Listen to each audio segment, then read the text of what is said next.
കല്ലോലക്കുടയിൽ ഞാൻ കൂട്ടുനിൽക്കാം. വേളി പെണ്ണായി നീ വരുമ്പോ നല്ലോലക്കുടയിൽ ഞാൻ കൂട്ടുനിൽക്കാം.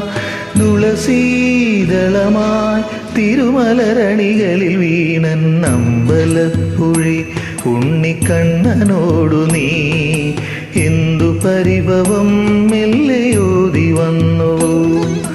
കൽവിളക്കുകൾ പാതി മിന്നി നിൽക്കവേ എന്തു നൽകുവാൻ എന്നെ കാത്തു നിന്നു നീ.